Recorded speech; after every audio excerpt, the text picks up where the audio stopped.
आज श्रवण करें सुख व समृद्धि प्रदान करने वाली शुक्रवार व्रत की 5 पौराणिक कथा। किसी गांव में एक साहूकार रहता था। साहूकार की एक लड़की भी थी जो कि हर रोज पीपल सींचने जाया करती थी और उसी पीपल के वृक्ष में से लक्ष्मी जी प्रकट होती थी और चली जाती थी। एक दिन लक्ष्मी जी ने साहूकार की बेटी से कहा, तू मेरी सहेली बन जा।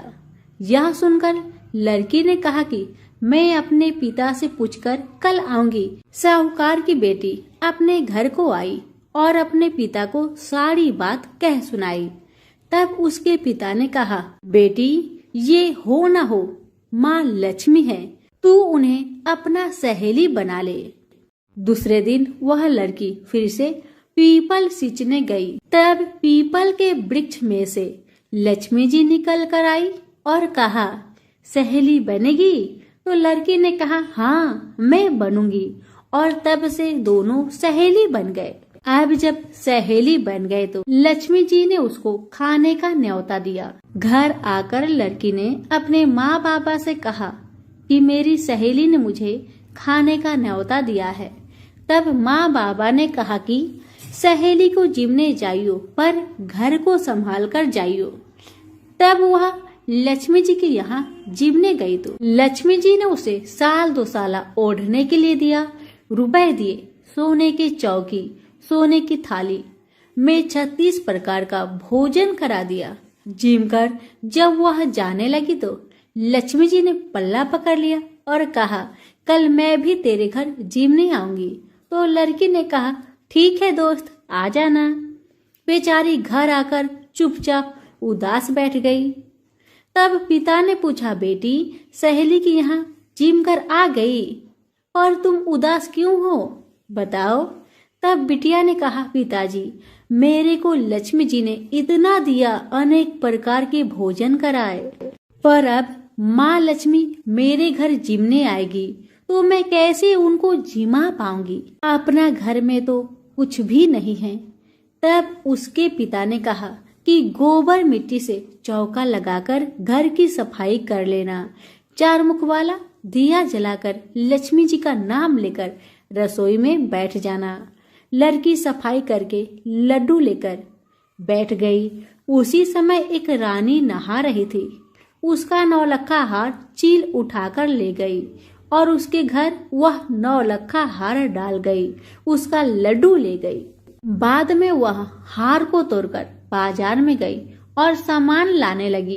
तो सुनार ने पूछा कि क्या क्या चाहिए। तब उसने कहा कि सोने की चौकी, सोने का थाल, साल 2 साल दे दे, मोहर दे और सारी सामग्री दे, 36 प्रकार का भोजन हो जाए, इतना सामान दे। सारी चीजें लेकर बहुत तैयारी करी और रसोई बनाई। तब गणेश जी से कहा कि लक्ष्मी जी को बुलाओ। आगे आगे गणेश जी और पीछे पीछे लक्ष्मी जी आई।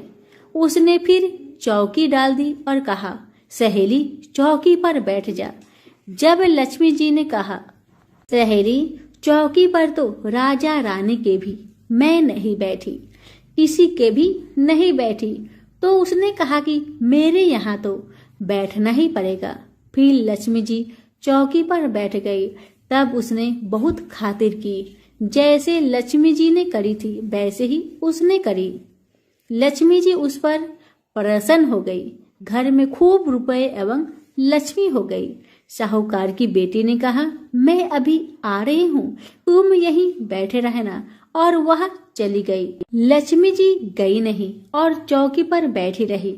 उसको बहुत दौलत दी। हे लक्ष्मी माता, जैसे तुमने साहूकार की बेटी को दिया वैसे सबको देना। कहानी सुनते, हुक्कारा भरते अपने सारे परिवार को दियो। पीहर में देना, ससुराल में देना, बेटे पोते को देना। हे लक्ष्मी माता, सबका कष्ट दूर करना, दरिद्रता दूर करना, सबकी मनोकामनाएं पूर्ण करना। तो प्रेम से बोलिए लक्ष्मी माता की जय हो। वैभव लक्ष्मी की व्रत कथा लाखों की जनसंख्या को अपने में समेटे। कुशीनगर एक महानगर था। जैसे कि अन्य महानगरों की जीवनचर्या होती है, वैसा ही कुछ यहाँ भी था, यानी बुराई अधिक, अच्छाई कम, पाप अधिक, पुण्य कम। उसी नगर में हरिवंश नामक एक सद्गृहस्थ अपनी पत्नी दामिनी के साथ सुखी संपन्न जीवन गुजार रहा था। दोनों ही बड़े नेक और संतोषी स्वभाव के थे। धार्मिक कार्यों अनुष्ठानों में उनकी अपार श्रद्धा थी। दुनियादारी से उनका कोई विशेष लेना देना नहीं था। अपने में ही मगन गृहस्थी की गाड़ी खींचे चले जा रहे थे दोनों। किसी ने ठीक ही कहा है, संकट और अतिथि के आने के लिए कोई समय निर्धारित नहीं होता। कुछ ऐसा ही हुआ दामिनी के साथ, जब उसका पति हरिवंश न जाने कैसे बुरे लोगों के संगत में फंस गया। घर गृहस्थी से उसका मन उचट गया। देर रात शराब पीकर घर आना और गाली गलौज तथा मारपीट करना उसका नित्य नियम सा बन गया था। जुए, रात से रेस तथा वैश्यागमन जैसे बुरे कर्म भी कुसंगति की बदौलत उसके पल्ले पड़ गए। धन कमाने की तीव्र लालसा ने हरिवंश की बुद्धि हर ली और उसको अच्छे बुरे का भी ज्ञान न रहा। घर में जो कुछ भी था सब उसके दुर्व्यसनों की भेंट चढ़ गया। जो लोग पहले उसका सम्मान करते थे अब उसे देखते ही रास्ता बदलने लगे। भूखमरी की हालत में भिखमंगों के समान उनकी हालत हो गई। लेकिन दामिनी बेहद संयमी और आस्थावान तथा संस्कारी स्त्री थी। ईश्वर पर उसे अटल विश्वास था। वह जानती थी कि यह सब कर्मों का फल है। दुख के बाद सुख तो एक दिन आना ही है। इस आस्था को मन में लिए वह इस भक्ति में लीन रहती और प्रार्थना करती कि उसके दुख शीघ्र दूर हो जाए। समय का चक्र अपनी रफ्तार से चलता रहा। अचानक एक दिन दोपहर के समय द्वार पर हुई दस्तक की आवाज सुनकर दामिनी की तंद्रा भंग हुई। अतिथि सत्कार के भय मात्र से उसकी अंतर आत्मा कांप उठी, क्योंकि घर में अन्न का एक दाना भी नहीं था जो अतिथि की सेवा में अर्पित किया जा सकता। फिर भी संस्कारों की ऐसी प्रबलता थी कि उसका मन अतिथि सत्कार को उद्धत हो उठा। उसने उठकर द्वार खोला। देखा सामने एक दिव्य पुरुष खड़ा था। बड़े बड़े घुंघराले श्वेत केश, चेहरे को ढकी हुई लहराती दाढ़ी, गेरुए वस्त्र का आवरण पहने उसके चेहरे से तेज टपका पड़ रहा था। आंखों मानो अमृत वर्षा सी कर रही थी। उस दिव्य पुरुष को देखकर दामिनी को अपार शांति का अनुभव हुआ और वह उसे देखते ही समझ गई कि आगात वास्तव में कोई पहुंचा हुआ सिद्ध महात्मा है। उसके मन में अतिथि के प्रति गहन श्रद्धा का भाव उमड़ पड़े और वह उसे सम्मान सहित घर के भीतर ले गई। दामिनी ने जब उसे फटे हुए आसन पर बैठाया तो वह मारे लज्जा के जमीन में गरसी गई। उधर वह संत पुरुष दामिनी की ओर एकटक निहारे जा रहा था। घर में जो कुछ भी बचा खुचा था दामिनी ने अतिथि की सेवा में अर्पित कर दिया, पर उसने इस पर कोई ध्यान नहीं दिया। वह तो बस दामिनी को यूं निहारे जा रहा था मानो उसे कुछ याद दिलाने की चेष्टा कर रहा हो। जब तक देर तक दामिनी कुछ न बोली तो उसने कहा, बेटी मुझे पहचाना नहीं क्या? उसका यह प्रश्न सुनकर दामिनी जैसे सोते से जागी और अत्यंत संकुचाते हुए मुदुल स्वर में बोली, महाराज मेरी धृष्टता को क्षमा करें जो आप जैसे दिव्य पुरुष को मैं पहचान कर भी नहीं पहचान पा रही हूँ। पारिवारिक कष्टों ने तो जैसे मेरी सोचने समझने की शक्ति ही छीन ली है, लेकिन यह निश्चित ही संकट की इस घड़ी में मुझे आप जैसे साधु पुरुष की सहारा है। तभी जैसे दामिनी को कुछ याद हो आया, वह उस साधु की चरणों में गिरकर बोल उठी, अब मैं आपको पहचान गई हूँ महाराज। स्नेह रूपी अमृत की वर्षा करने वाले अपने शुभ चिंतक को कोई कैसे भूल सकता है भला।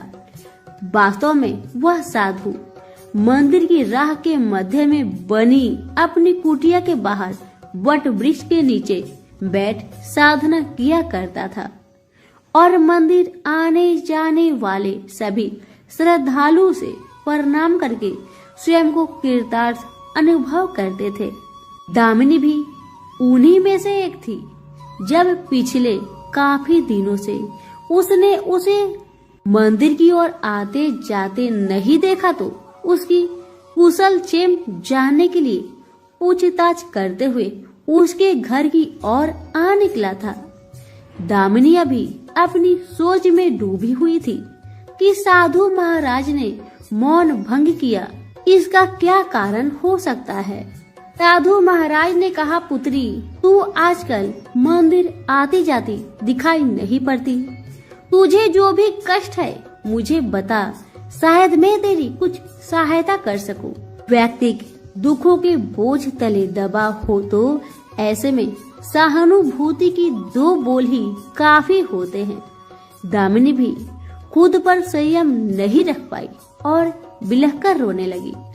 तभी वह साधु वात्सल्यपूर्ण स्वर में बोला, मन छोटा करने से समस्या हल नहीं होती। सुख दुख तो एक गाड़ी की दो पहियों के समान है, इसका आना जाना तो जिंदगी भर लगा ही रहता है। अपना दुख किसी को बता देने से मन हल्का हो जाता है। कुछ देर चुप रहने के बाद दामिनी ने बोलना शुरू किया, महाराज सर्व सुखों से भरपूर था मेरा घर, कन कन में खुशियां का नृत्य होता था। पति भी नेक और ईमानदार थे, सदा जीवन उच्च विचार की आधारशिला पर टिकी थी। हमारी गृहस्थी रुपए पैसा की भी कोई कमी नहीं थी। सुबह शाम घर में इस वंदना होती थी, लेकिन अचानक न जाने किसकी नजर लग गई कि हमारा भाग्य हमसे रूठ गया।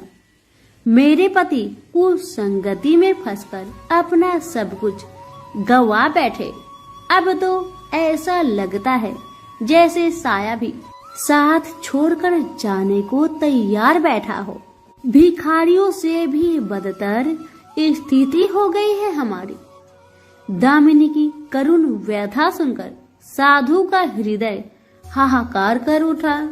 वह द्रवित स्वर में बोल उठा, बेटी कर्म का लिखा तो भोगना ही पड़ता है।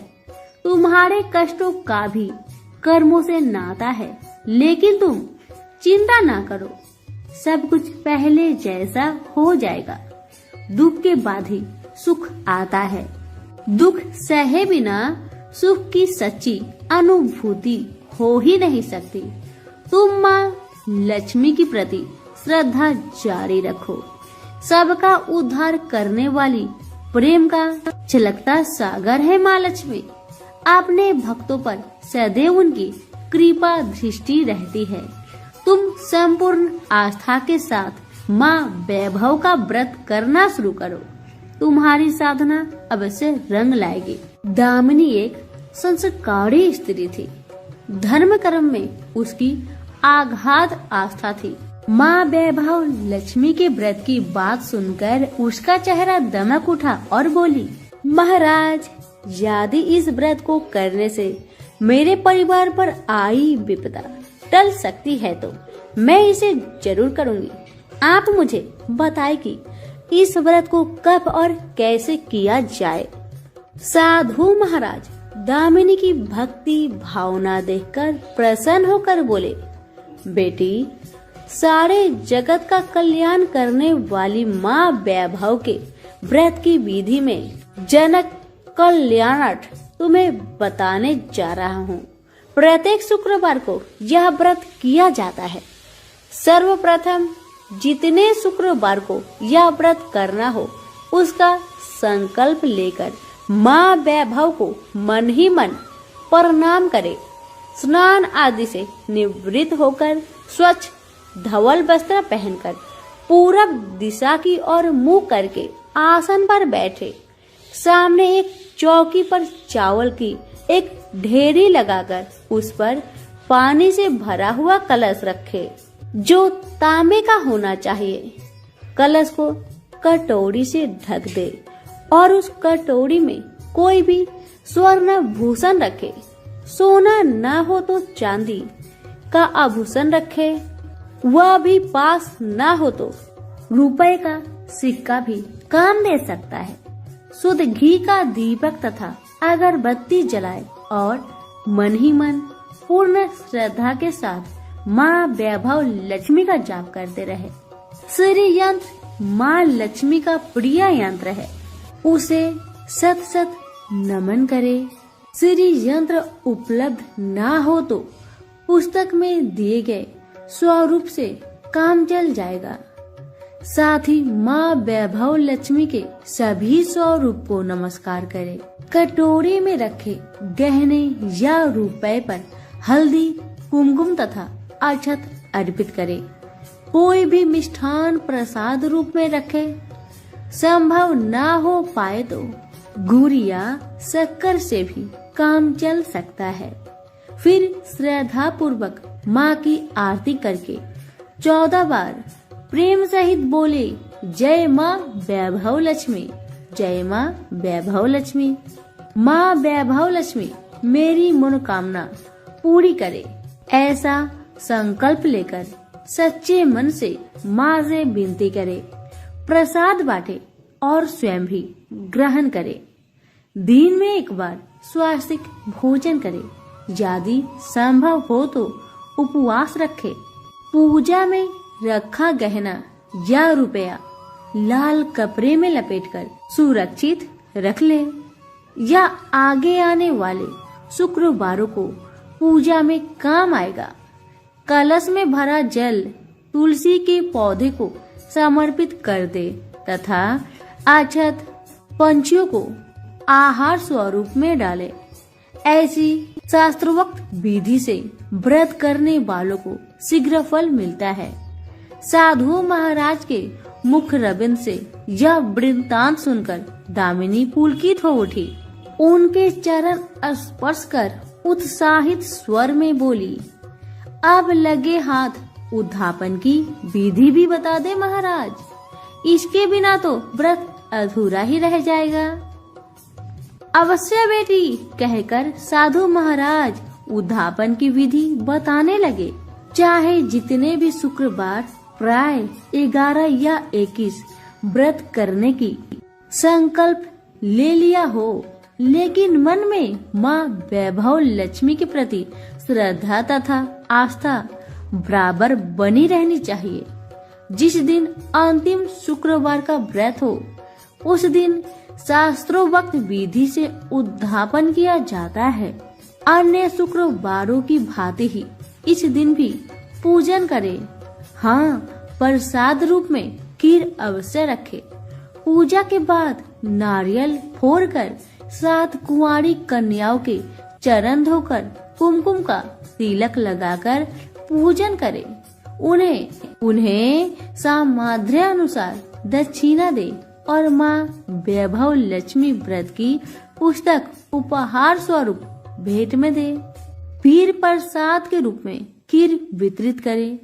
अब माँ वैभव लक्ष्मी के सभी स्वरूप को मन ही मन नमन करते हुए कहे, हे माँ, यदि मैं शुद्ध तथा निर्मल हृदय से आपकी स्तुति करते हुए वैभव लक्ष्मी व्रत विधि विधान अनुसार पूर्ण की हो तो मेरी मनोकामना अवश्य पूरी करना।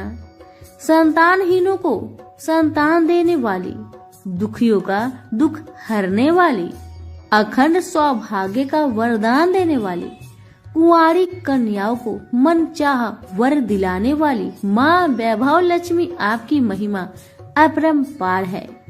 आपने हर वक्त की विपत्तियां हर कर उन्हें सुख समृद्धि प्रदान करना। साधु महाराज से वैभव लक्ष्मी व्रत का शास्त्रोक्त ज्ञान प्राप्त करके दामिनी भाव विभोर हो उठी। उसे अपने भीतर एक अनोखे तथा असीमित आत्मबल का संचार होता महसूस हुआ।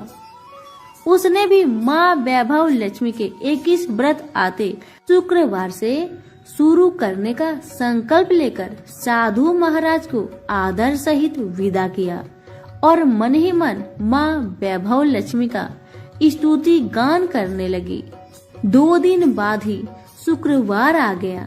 उससे पहले रात दुखों की मारी दामिनी ठीक से सो भी नहीं सकी।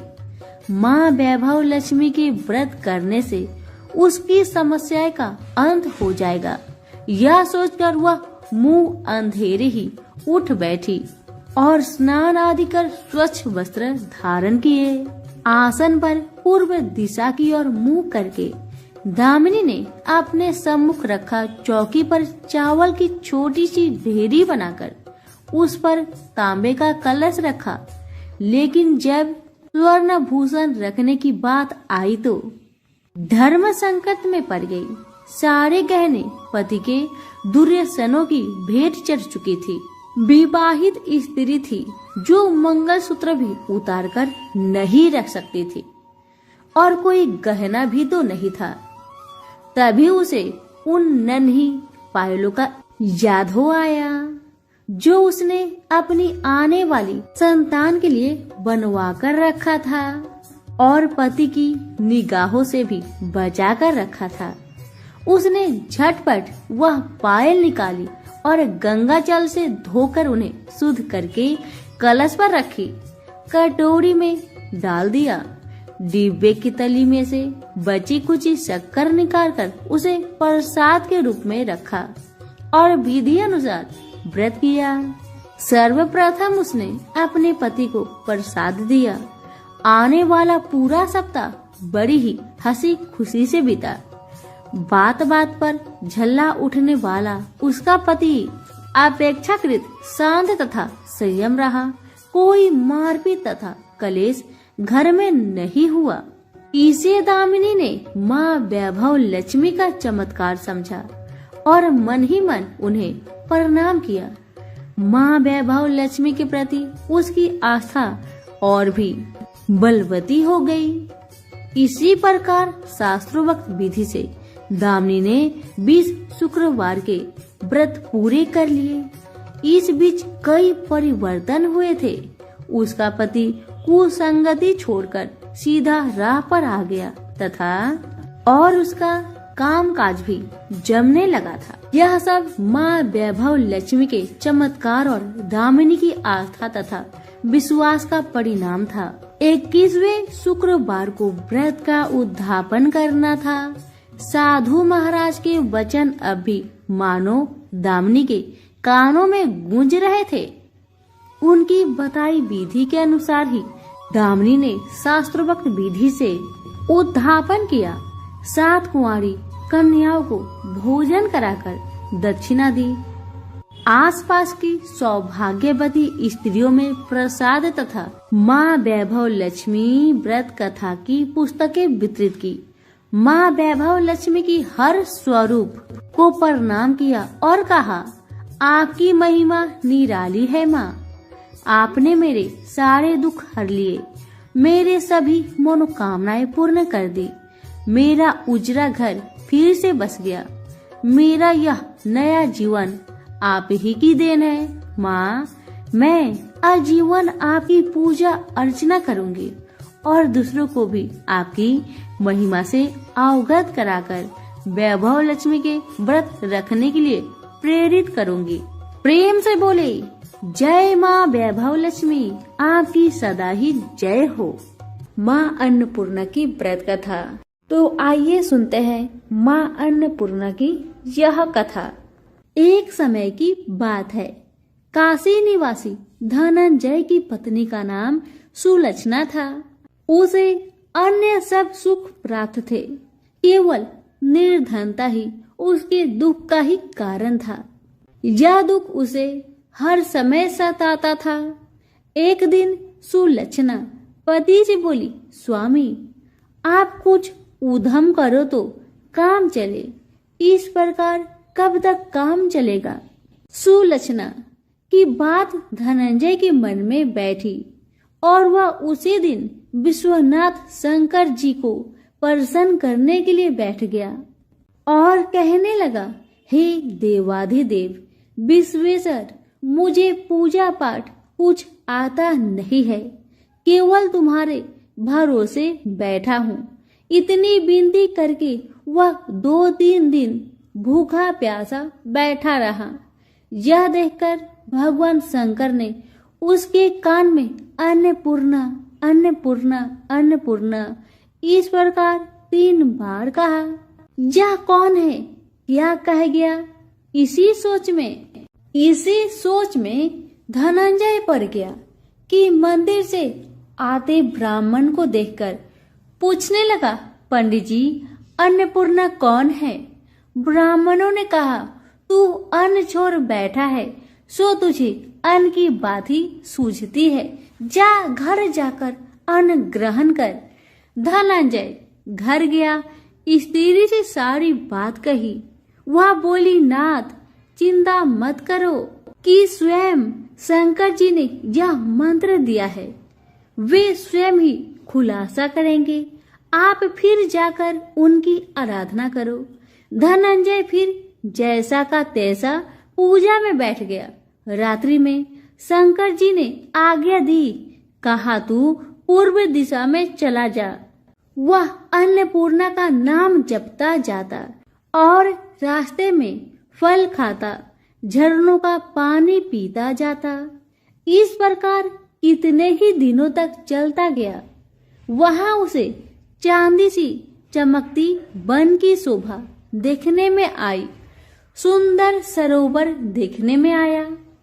उसके किनारे कितनी ही अप्सराएं झुंड बनाए बैठी थी, एक कथा कहती थी और सब माँ अन्नपूर्णा इस प्रकार बार बार कहती थी। यह अगहन मास की उजेली रात्रि थी और आज से ही व्रत का आरंभ था। जिस शब्द की खोज करने वह निकला था, वह उसे वहां सुनने को मिला। धनंजय ने उनके पास जाकर पूछा, हे देवियों, आप यह क्या करती हो? उन सब ने कहा, हम सब माँ अन्नपूर्णा का व्रत करती हैं। धनंजय बोला, व्रत करने से, पूजा करने से क्या होता है? या किसी ने किया भी है? इसे कब किया जाए? कैसा व्रत है और कैसी विधि है? मुझे भी कहो। वो कहने लगी, इस व्रत को सब कोई कर सकते हैं। 21 दिन तक के लिए 21 गांठ का सूत लेना चाहिए। 21 दिन यदि ना बने तो 1 दिन उपवास करे। यह भी ना बने तो केवल कथा सुनकर प्रसाद ले। निराहार रहकर कथा पढ़े। कथा सुनने वाला कोई ना मिले तो पीपल के पत्तों को रख, सुपारी या घृत कुमारी वृक्ष को सामने कर, दीपक को साक्षी कर, सूर्य, गाय, तुलसी या महादेव को बिना कथा सुनाए मुख में दाना न डाले। यदि भूल से कुछ पड़ जाए तो 1 दिवस फिर उपवास करे। व्रत के दिन क्रोध ना करे और झूठ ना बोले। धनंजय बोला, इस व्रत के करने से क्या होगा? वो कहने लगी, इसके करने से अंधों को नेत्र मिले, लूलों को हाथ मिले, निर्धन के घर धन आए, बाझिन को संतान मिले, मूर्ख को विद्या आए। जो जिस कामना से व्रत करे माँ उसकी इच्छा पूरी करती है। वह कहने लगा, बहन मेरे भी धन नहीं, विद्या नहीं, कुछ भी तो नहीं है, मैं तो दुखिया ब्राह्मण हूँ, मुझे इस व्रत का सूत दोगी? उन्होंने कहा, हाँ भाई, तेरा कल्याण हो, तुझे देगी। ले इस व्रत का मंगल सूत्र ले। धनंजय ने व्रत किया। व्रत पूरा हुआ। सभी सरोवर में से 21 खंड की स्वर्ण सीढ़ी, हीरा मोती, जरी प्रकट हुई। धनंजय जय अन्नपूर्णा, जय अन्नपूर्णा कहता जाता था। इस प्रकार कितनी ही सीढ़ियां उतर गया तो क्या देखता है कि करोड़ों सूर्य के प्रकाशमान अन्नपूर्णा का मंदिर है। उसके सामने स्वर्ण सिंहासन पर माता अन्नपूर्णा विराजमान है। सामने भिक्षा हेतु शंकर भगवान खड़े हैं। देवांगनाएं चावर डुलाती है। कितने ही हथियार बांधे पहरा देती है। धनंजय दौड़कर जगदम्बा के चरणों में गिर गया। देवी उसके मन का कलेश जान गई। धनंजय कहने लगा, माता, आप तो अंतर्यामिनी हो, आपको अपनी दशा क्या बताऊं? माता बोली, मेरा व्रत किया है, जा, संसार तेरा सत्कार करेगा। माता ने धनंजय की जिह्वा पर बीज मंत्र लिख दिया। अब तो उसके रोम रोम में विद्या प्रकट हो गई। इतने में क्या देखता है कि वह काशी विश्वनाथ के मंदिर में खड़ा है। माँ का वरदान ले धनंजय घर आया। सुलक्षणा से सब बात कही।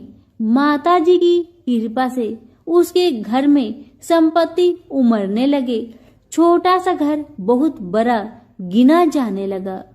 जैसे शहद के छत्ते में मक्खियां जमा होती है, उसी प्रकार अनेक सगे संबंधी आकर उसकी बड़ाई करने लगे। कहने लगे, इतना धन और इतना बड़ा घर, सुंदर संतान नहीं तो इस कमाई का कौन भोग करेगा? सुलक्षणा से संतान नहीं है, इसीलिए तुम दूसरा विवाह करो। अनिच्छा होते हुए भी धनंजय को दूसरा विवाह करना पड़ा और सती सुलक्षणा को स्वार्थ का दुख उठाना पड़ा। इस प्रकार दिन बीतते गए। फिर अगहन मास आया। नए बंधन से बंधे पति से सुलक्षणा ने कहलाया कि हम व्रत के प्रभाव से सुखी हुए हैं, इस कारण यह व्रत छोड़ना नहीं चाहिए।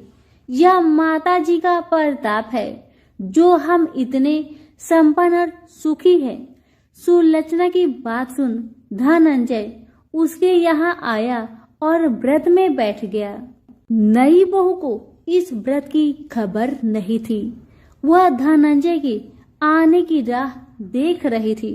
दिन बीतते गए और व्रत पूर्ण होने में 3 दिवस बाकी थे कि नई बहू को खबर पड़ी और उसके मन में ईर्ष्या की ज्वाला दहक रही थी। सुलक्षणा के घर आ पहुंची और उसने वहां भगदड़ मचा दी। वह धनंजय को अपने साथ ले गई। नए घर में धनंजय को थोड़ी देर के लिए निद्रा ने आ दबाया। इसी समय नई बहू ने उसका व्रत का सूत तोड़कर आग में फेंक दिया। अब तो माता जी का कोप जाग गया। घर में अकस्मात आग लग गई। सब कुछ जलकर खाक हो गया। सुलक्षणा जान गई और पति को फिर अपने घर ले आई। नई बहू रूठकर पिता के घर जा बैठी। पति को परमेश्वर मानने वाली सुलक्षणा बोली, नाथ, घबराना नहीं, माता जी का कृपा अलौकिक है। पुत्र कुपुत्र हो जाता है पर माता कुमाता नहीं होती। अब आप श्रद्धा और भक्ति से आराधना शुरू करो, वे जरूर हमारा कल्याण करेगी। धनंजय फिर माता के पीछे पड़ गया। फिर वही सरोवर सीढ़ी प्रकट हुई। उसमें माँ अन्नपूर्णा कहकर वह उतर गया। वहां जा माता जी के चरणों में रुदन करने लगा। माता प्रसन्न हो बोली, यह मेरे स्वर्ण की मूर्ति ले, उसकी पूजा करना, तू फिर सुखी हो जाएगा।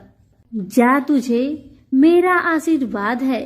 तेरी स्त्री सुलक्षणा ने श्रद्धा से मेरा व्रत किया है, उसे मैंने पुत्र दिया है। धनंजय ने आँख खोली तो खुद को काशी विश्वनाथ के मंदिर में खड़ा पाया। वहां से फिर उसी प्रकार घर आया। इधर सुलक्षणा के दिन चढ़े और महीने पूरे होते ही पुत्र का जन्म हुआ। गांव में आश्चर्य की लहर दौड़ गई। मानता आने लगा। इस प्रकार उसी गांव के निसंतान सेठ के पुत्र होने पर उसने माता अन्नपूर्णा का मंदिर बनवा दिया। उसमें माता जी धूमधाम से पधारी, यज्ञ किया और धनंजय को मंदिर की आश्चर्य का प्रद दे दिया गया। जीविका के लिए मंदिर की दक्षिणा और रहने के लिए बड़ा सुंदर सा भवन दिया। धनंजय स्त्री पुत्र सहित वहां रहने लगा। माता जी के चढ़ावे में भरपूर आमदनी होने लगी। उधर नई बहू के पिता के घर डाका पड़ा, सब लूट गया। वे भीख मांगकर पेट भरने लगी। सुलक्षणा ने यह सुना तो उन्हें बुला भेजा और उनको अलग घर दिया और उनके अन्न वस्त्र का प्रबंध कर दिया। धनंजय, सुलक्षणा और उसका पुत्र माता जी की कृपा से आनंद से रहने लगे। माता जी ने जैसे इनके भंडार भरे, वैसे सबके भंडार भरे। सभी प्रेम से बोलिए, अन्नपूर्णा माता की जय हो। भगवान शुक्र की कहानी। मणिपुर नगर में 3 मित्र रहते थे। उनमें से एक काष्ठ, एक ब्राह्मण और एक वैश्य था। वे तीनों हमेशा साथ रहते थे। तीनों का विवाह हो चुका था। ब्राह्मण और काष्ठ के लड़कों का गौना हो चुका था, लेकिन वैश्य पुत्र का नहीं। उसके दोस्त उसे अक्सर कहा करते थे कि तुम अपनी पत्नी को उसके मायके से ले क्यों नहीं आते। तब वैश्य पुत्र धनराज ने अपनी पत्नी कुसुम को लाने का निश्चय कर लिया। अगले ही दिन धनराज ने माता पिता से अपनी पत्नी कुसुम को लेने जाने की बात कही। उसकी बात सुनकर वे हैरान होते हुए बोले, बेटा, अब शुक्र अस्त हो रहा है, इसलिए अभी बहू को लाना उचित नहीं है। कुछ दिन ठहरो, रुक जाओ। लेकिन धनराज नहीं माना। वह कुसुम को लाने ससुराल पहुंच गया। ससुराल में धनराज की खूब आवभगत की गई। धनराज ने कुसुम को विदा करने के लिए कहा तो उसके सास ससुर बोले, बेटा, अभी शुक्र अस्त हो रहा है, ऐसे में लड़की को विदा नहीं करते। कुछ दिन ठहर जाओ, फिर हम कुसुम को खुशी खुशी विदा कर देंगे। लेकिन धनराज वहां भी जीत पर अड़ गया और कुसुम को लेकर ही वहां से विदा हुआ। धनराज कुसुम को जब अपने घर ले जा रहा था तो अचानक बैल तेजी से भागने लगी। रास्ते में पत्थर से टकराने से गाड़ी की पहिया टूट गया। फलस्वरूप कुसुम को काफी चोट लग गई। दोनों को आगे की यात्रा पैदल ही करनी पड़ी। सुनसान रास्ते से गुजरते हुए डाकुओं ने उन्हें लूट लिया। उनका सारा धन, आभूषण और वस्त्र छीन लिया। इसी तरह से वे अपने घर पहुंचे। दूसरे ही दिन घर में धनराज के बिस्तर पर सांप चढ़ गया और उसे डस लिया। सेठ जी ने बड़े बड़े चिकित्सक बुलाए, मगर कोई भी चिकित्सक जहर उतारने में सफल नहीं हुआ। दूर दूर से सपेरे बुलाए गए, लेकिन कोई भी धनराज को नहीं बचा सका। धनराज की मृत्यु हो गई। उसी समय पंडितों ने सेठ जी को एक बात बताई कि आपके बेटे ने शुक्र अस्त होने पर बहू को विदा कर लाने की भूल की है। यदि आप शुक्रवार की पूजा अर्चना करें और बहू शुक्रवार का व्रत करे तथा कथा सुनकर प्रसाद ग्रहण करे तो शुक्र देवता की अनुकंपा से धनराज पुनः जीवित हो सकता है। सेठ जी ने पंडितों की बात मानकर अपने मृत बेटे और बहू को वापस उसके ससुराल भेज दिया। कुसुम ने अपने घर पहुंचकर भगवान शुक्र की श्रद्धा पूर्वक व्रत और पूजा पाठ की। उसने अपनी पति की गलती के लिए शुक्र देवता से क्षमा मांगी। उसके फलस्वरूप धनराज जीवित उठा। धनराज के जीवित हो जाने से घर में खुशियां भर गई। उधर धनराज के माता पिता ने बेटे के जीवित होने का समाचार सुना तो शुक्रवार का व्रत किया और गरीबों को अन्न, वस्त्र और धन का दान दिया। शुक्र के उदय होने पर धनराज अपनी पत्नी कुसुम के साथ घर लौट आया। दोनों पति पत्नी शुक्रवार का विधिवत व्रत करते हुए शुक्र की पूजा करने लगे। उनके घर में धन्य धान्य की वर्षा होने लगी। उनके सभी कष्ट दूर होते चले गए। परिवार में सभी आनंद पूर्वक रहने लगे। हे शुक्र देवता, जैसे आपने धनराज पर कृपा करी उसी तरह मेरी ये कथा सुनने वाले, कहने वाले सभी के परिवार पर अपनी कृपा बनाए रखे। तो सभी प्रेम पूर्वक बोले, शुक्रदेव की जय हो, वैभव लक्ष्मी माता की जय हो। कथा।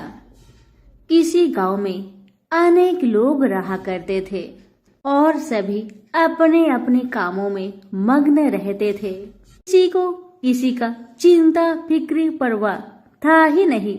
सब अपने से ही मतलब रखते थे।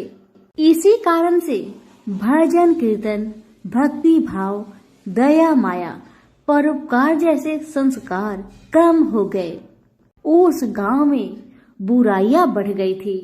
शराब, जुआ, रेस, व्यभिचार, चोरी, डकैती वगैरह बहुत गुना शहर में होता रहता था। इसके बावजूद उस गांव में कुछ अच्छे लोग भी रहा करते थे। ऐसे ही लोगों में शीला और उनके पति की गृहस्थी मानी जाती थी। शीला बहुत धार्मिक प्रवृत्ति की थी और उसका स्वभाव संतोषी था। उनका पति भी विवेकी और सुशील था। शीला और उसका पति कभी किसी की बुराई नहीं किया करते थे और प्रभु भजन में अच्छी तरह समय व्यतीत करते थे। शहर के लोग उनकी गृहस्थी की सराहना करते थे। देखते ही देखते दिन बीतने लगा, समय बदल गया। शीला का पति बूढ़े लोगों से दोस्ती कर बैठा। अब होना क्या था वो तो हम सभी जानते हैं। अच्छे संगति का असर हमेशा अच्छा ही होता है, बुरा संगति का असर हमेशा बुरा ही होता है। इसलिए हमें हमेशा अच्छे संगति से संगत रखना चाहिए, बुरे से नहीं। अब जब शीला का पति बूढ़े लोगों से दोस्ती कर बैठा, अब वह जल्द से जल्द करोड़पति बनने का ख्वाब देखने लगा। इसलिए वह गलत रास्ते पर चल पड़ा। फलस्वरूप वह रोडपति बन गया। कहा जाता है ना, लालच बुरी बला है, इसीलिए लालच नहीं करना चाहिए। अपना ईमानदारी और मेहनत से आगे बढ़ना चाहिए। अब जब शीला का पति रोडपति बन गया, जानी रास्ते पर भटकते भिखारी जैसी उसकी हालत हो गई थी। शराब, जुआ, रेस, चरस, गांजा वगैरह बुरी आदतों में शीला का पति भी फंस चुका था। दोस्तों के साथ उसे भी शराब की आदत बुरी तरह लग गई थी। इस प्रकार उसने अपना सब कुछ रेस जुए में गवा दिया। अब तो शीला अपने पति के बर्ताव से बहुत दुखी रहने लगी, किंतु उसे भगवान पर भरोसा था कि सब कुछ ठीक हो जाएगा। यही सोचकर वह अपने पति के बुरे बर्ताव को सहने लगी। शीला अपना अधिकांश समय प्रभु की भक्ति में बिताने लगी। अचानक एक दिन दोपहर को उनके द्वार पर किसी ने दस्तक दिया। शीला ने द्वार खोलकर देखा कि एक माजी खड़ी थी। उनके चेहरे पर अलौकिक तेज निखर रहा था। उनकी आंखों में से मानो अमृत की वर्षा हो रहा था। उनका भव्य चेहरा करुणा और प्यार से छलक रहा था। उनको देखते ही शीला के मन में अपार शांति छा गई। सारी चिंता मिट गई। शीला के रोम रोम में आनंद छा गया। शीला उस माजी को आदर के साथ अपने घर ले आई।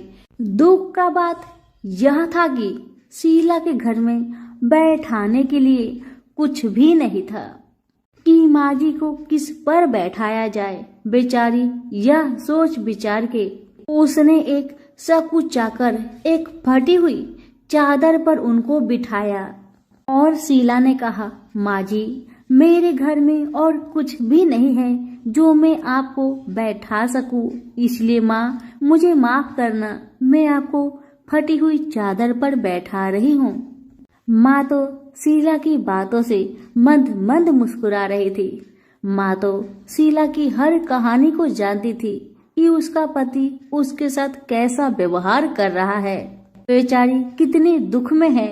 शीला के बातें सुन माजी प्रेम भरी शब्दों से बोली, शीला, क्यों मुझे तुमने पहचाना नहीं? हर शुक्रवार को लक्ष्मी जी के मंदिर में भजन कीर्तन के समय मैं ही तो वहां आती हूँ। इसके बावजूद शीला कुछ नहीं समझ पा रही थी। फिर माजी ने कहा, तुम बहुत दिनों से मंदिर नहीं आ रही हो, अतः मैंने सोचा चलो मैं ही देख लेती हूँ। माजी के अति प्रेम भरे शब्दों से शीला का हृदय पिघल गया। उसकी आंखों में आंसू आ गए और वह बिलख बिलख कर जोर जोर से रोने लगी। शीला को रोते देखकर माजी ने कहा, बेटी, सुख और दुख तो धूप और छाव जैसे होते हैं। धैर्य रखो बेटी, धैर्य रखो। और तुझे क्या परेशानी है, मुझे सारी परेशानी बता दे।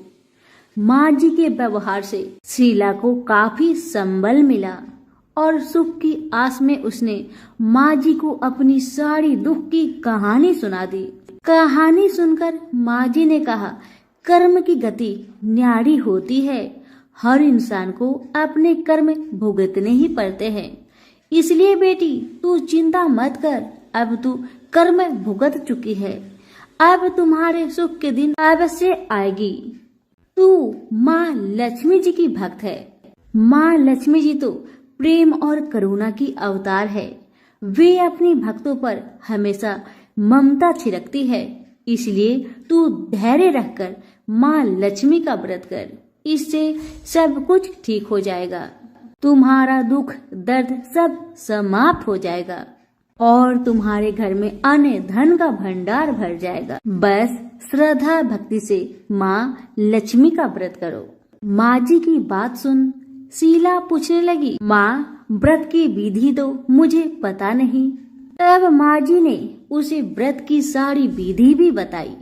माँ जी ने कहा, बेटी, माँ लक्ष्मी जी का व्रत बहुत सरल है। उसे बड़े लक्ष्मी व्रत या वैभव लक्ष्मी व्रत कहा जाता है।